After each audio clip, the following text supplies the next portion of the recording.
While this podcast isn't rated explicit, the content may not be suitable for younger listeners. Welcome to Sex for Saints, the Christian couple's guide to great sex. I am your host, certified sex and marriage coach, Amanda Lauder. This is episode 315, The Burden of Initiating.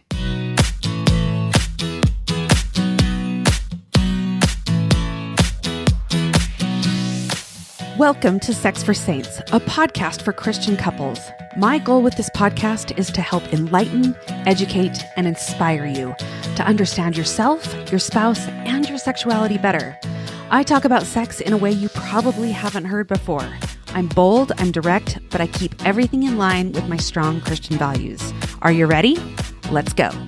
Hello, my friends. Welcome back. So happy to have you here. Today, we're going to talk about a topic that can sometimes feel challenging in relationships, the burden of initiating sex. And before we dive into the discussion, I just want to acknowledge how important it is to have open conversations about these topics. Sex and intimacy are vital aspects of a healthy marriage, and addressing the challenges we can face strengthen our relationships. And so if you are not having these discussions, I encourage you to try to have them. I understand that can be hard sometimes. And if you are having a hard time being able to communicate about these things, come get some coaching, because I can definitely help you with that. That's so much of what we do in the couples coaching and also in my women's membership as well, but learning how to communicate about these really important topics. I have quite a few couples that have reached out to me that have said that their podcast was actually a catalyst for them being able to have these discussions, that they would decide to listen to a certain episode together or separately, but then talk about it. And it really helped foster better communication between the two of them. All right, so let's talk about initiating and the burden of it. Should we start with the basics first? What is initiating?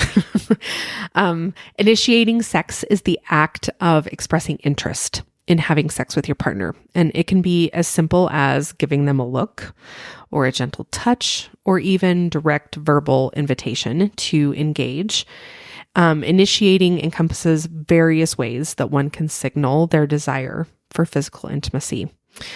So why do we need to do this? Well, it is essential in any relationship because it helps maintain intimacy and emotional connection between partners. So if no one initiates, sex isn't going to happen. It just won't. And so I always say, be the initiator. Like, the more people initiate, the more sex you're actually going to be having, most likely.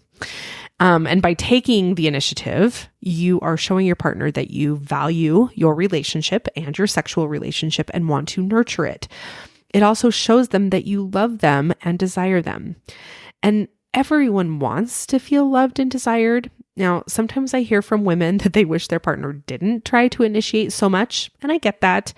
If you see your partner initiating as pressure, then that can feel really overwhelming.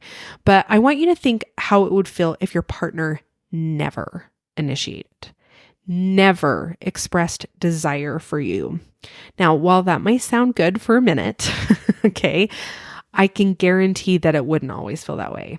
It would feel pretty terrible to think that your partner didn't care and didn't ever want to be with you. Well, ladies, that is often how many of your husbands are feeling. If you never initiate, then he doesn't know that you want and desire him, and that feels pretty terrible for him. When both partners take turns initiating, it creates a sense of balance and mutual interest. Both feel wanted, cherished, and desired, and that feels pretty darn good. So when you initiate, you are expressing to your partner not just a want and desire for sex, but a want and desire and love for them.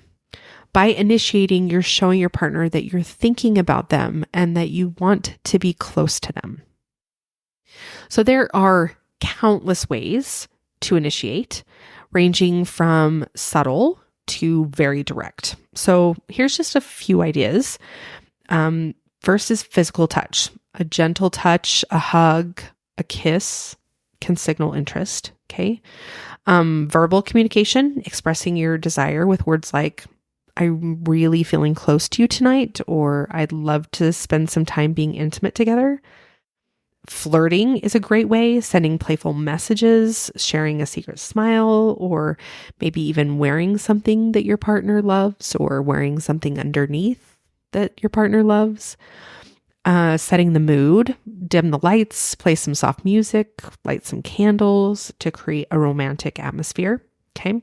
So if you're looking for more ideas on how to initiate in lots of different ways, check out episode 169, which is initiating ideas and styles.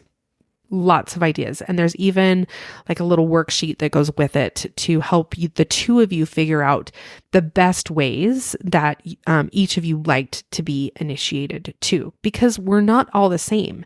One of you might like very direct communication and the other might like things more subtle. And it's, those reasons on top of so many others that why initiating can be very difficult. It can make us feel really vulnerable as we're putting ourselves out there and risking rejection. And this vulnerability can trigger fear and anxiety, causing us to hesitate or avoid initiating altogether. For men, initiating can sometimes feel like a burden due to societal expectations. There's often an assumption that men should always be ready and willing to have sex. And this can lead to pressure to perform, making the act of initiating more challenging. Women find initiating difficult due to concerns that they're going to be of how they're going to be perceived. There's a stereotype that women should be passive in a sexual relationship, which is totally untrue, but that can create hesitation. So fear of rejection and a lack of confidence in expressing desires can also be barriers for women. But if you have a lot of fear or anxiety around it, I would encourage you to step into that fear and anxiety and do it anyway.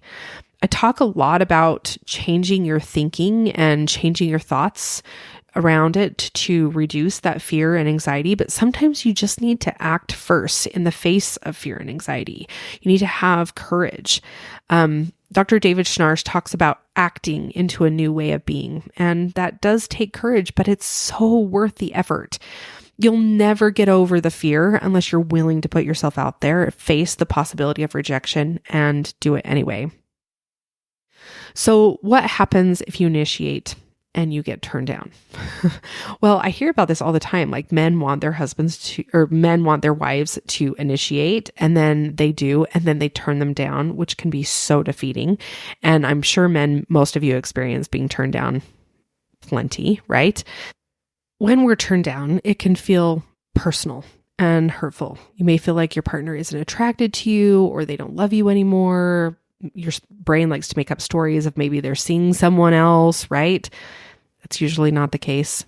And you might internalize the rejection and believe there's something wrong with you, which can create a negative cycle of avoidance. Now, most likely none of those are true.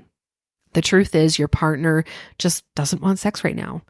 It's not that they don't want you or love you, but thinking these things can lead to feelings of inadequacy or fear of rejection in the future. And I talked a lot about rejection in episode 77.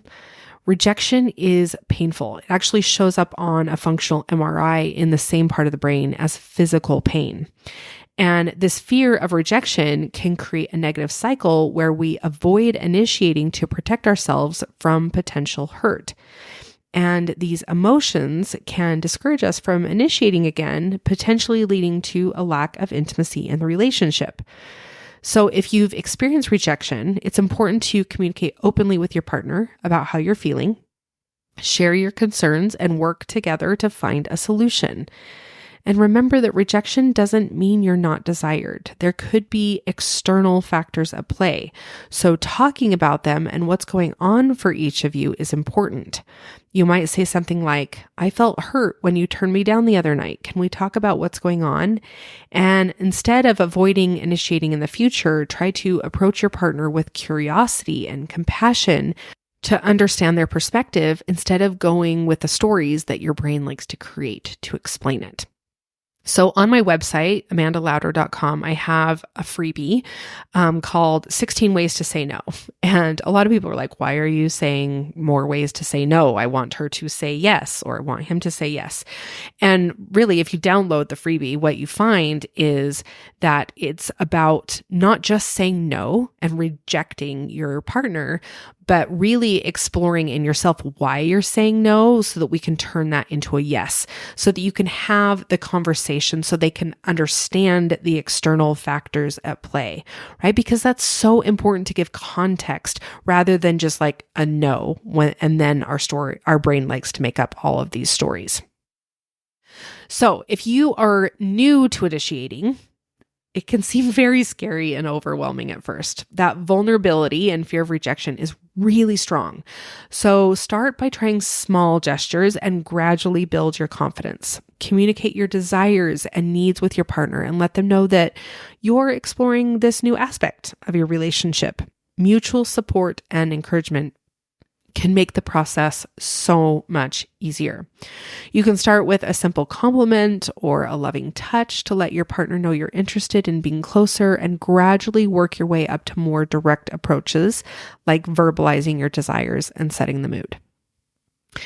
Now, cultural stereotypes often portray men as the primary initiators of sex, while women are seen as passive participants.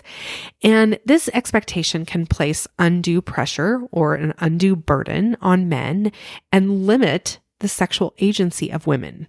So it's important to challenge these norms and recognize that both partners can take the lead. When women initiate, it creates more of a balanced and equal dynamic in the relationship. It allows both partners to express their desires and preferences openly, fostering intimacy and mutual satisfaction. A woman who feels comfortable initiating can create a more open and honest conversation about sex and intimacy. And when women initiate, it can take the pressure off of men and create a more relaxed and enjoyable experience for both.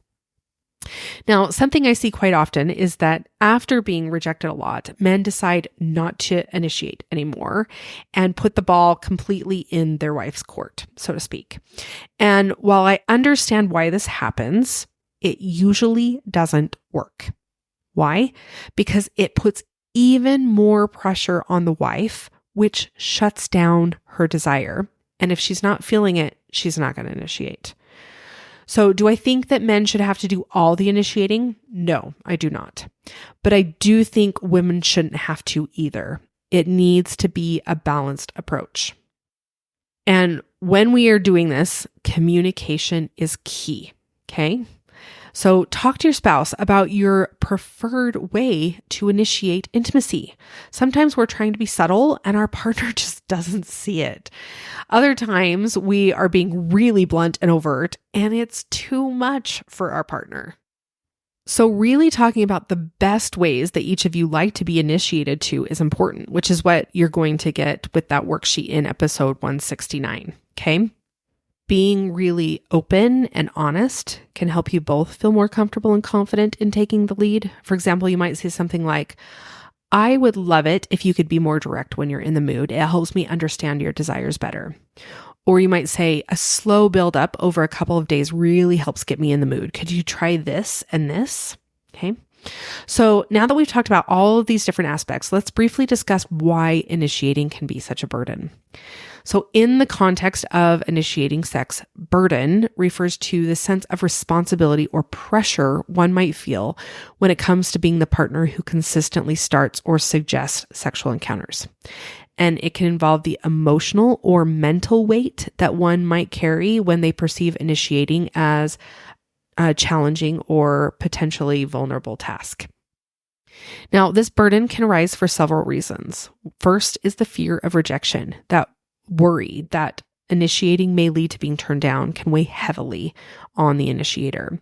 Second is the pressure to perform. There can be societal or internal expectations around sexual performance causing anxiety or stress for the person initiating. Like, if I'm going to be the initiating, then I have to, lead all into it, and that can build a lot of pressure, right? The uneven responsibility. So when one partner feels like they're the always the one initiating, it can create a sense of imbalance in the relationship and lead to feelings of resentment or frustration. Now, I think about this, like a lot of times, men tend to be the sexual initiators, women tend to be the emotional initiators, right? Which is hard on both. Or, women carry a lot of mental load and weight in other areas of the relationship. Maybe it's taking care of the kids or cleaning the house or, buying birthday presents or, taking care of Christmas or whatever it is for you, right? Well, then the men might have more of that mental load for initiating sex, and neither one works. It's this uneven responsibility that doesn't work. Okay. We both need to take part in all aspects of the relationship. And then the fourth thing is concerns about perception.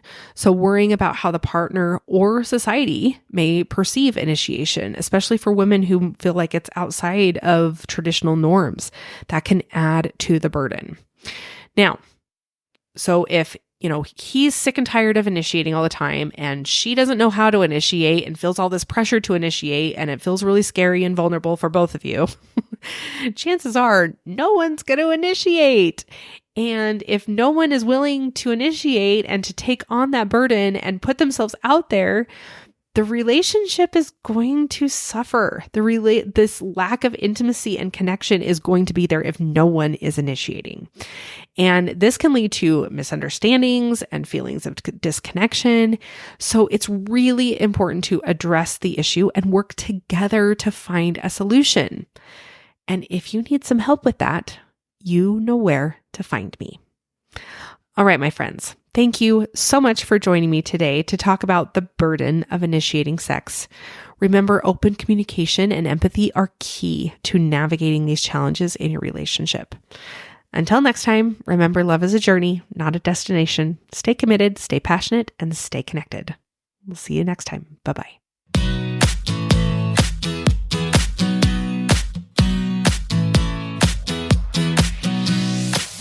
If you want to learn how to apply what I teach you on this podcast, I want to invite you to work with me in my Embrace You coaching programs. In my coaching programs, I teach you all of the skills and tools you need to have a better relationship with yourself, your spouse, and your sexuality. You also get weekly coaching to help you apply what you are learning in your own relationship. For more information, go to amandalauder.com and click Get Help in the menu to see my programs for both men and women. Like what you're hearing on this podcast? Make sure you hit subscribe so you don't miss a single episode. Don't forget to leave me a review and share it with your friends.